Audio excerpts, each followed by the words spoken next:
যদি মেয়ের রক্তের গ্রুপ আরএইচ নেগেটিভ হয় এবং ছেলের রক্তের গ্রুপ যদি আরএইচ পজিটিভ হয়, আরএইচ বলতে নেগেটিভ পজিটিভ বলতে বোঝাচ্ছে যে নেগেটিভ রক্ত আর পজিটিভ রক্ত, এ নেগেটিভ বি নেগেটিভ এরকম নেগেটিভ রক্ত, আর এ পজিটিভ বি পজিটিভ এরকম পজিটিভ রক্ত। যদি মেয়ের রক্তের গ্রুপ আরএইচ নেগেটিভ হয় এবং ছেলের রক্তের গ্রুপ যদি আরএইচ পজিটিভ হয়, তাহলে দেখা যায় যে প্রথম বাচ্চাটা হয় পজিটিভ এবং প্রথম বাচ্চাটা কোনো ক্রমে বেঁচে গেলেও দ্বিতীয় বাচ্চাটা বাঁচতে পারে না, তৃতীয় বাচ্চাও এভাবে বাঁচতে পারে না। কারণ এখানে কিছু অ্যান্টিবডি তৈরি করে মা, বাচ্চার বিরুদ্ধে কিছু অ্যান্টিবডি তৈরি করে বাচ্চার রক্তগুলোকে ধ্বংস করে দেয়। ফলে দেখা যায় যে বাচ্চার হার্টে, লাংসে, ব্রেইনে পানি জমা হয়ে বাচ্চাটা জন্মের সময় মারা যায়। এজন্য এজন্য যদি মেয়ের রক্তের গ্রুপ অর্থাৎ মা যিনি হবেন তার রক্তের গ্রুপ যদি আরএইচ নেগেটিভ হয়, তাহলেই কেবল সমস্যাটা তৈরি হয়।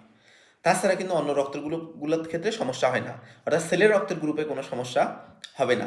মেয়ের রক্তের গ্রুপ অর্থাৎ যিনি মা হবেন তার রক্তের গ্রুপ যদি আরএইচ নেগেটিভ হয় এবং বাবা যিনি হবেন তার রক্তের গ্রুপ যদি আরএইচ পজিটিভ হয়, তাহলেই কেবল প্রবলেমটা তৈরি হয়। তাছাড়া অন্য অন্য ক্ষেত্রে কোনো সমস্যা নাই। তবে তবে যদি মেয়ে বা যিনি মা হবেন তার রক্তের গ্রুপ যদি আরএইচ নেগেটিভ এবং যিনি বাবা সেই ছেলের রক্তের গ্রুপও যদি আরএইচ নেগেটিভ হয়, তাহলেও কোনো সমস্যা হবে না।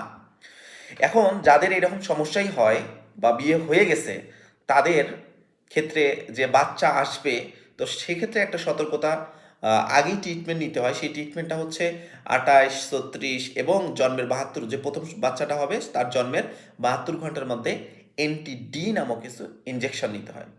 এনটিডি এই ইনজেকশনটা নিলেই দেখা যায় যে আর সমস্যাটা হয় না ইনশাআল্লাহ।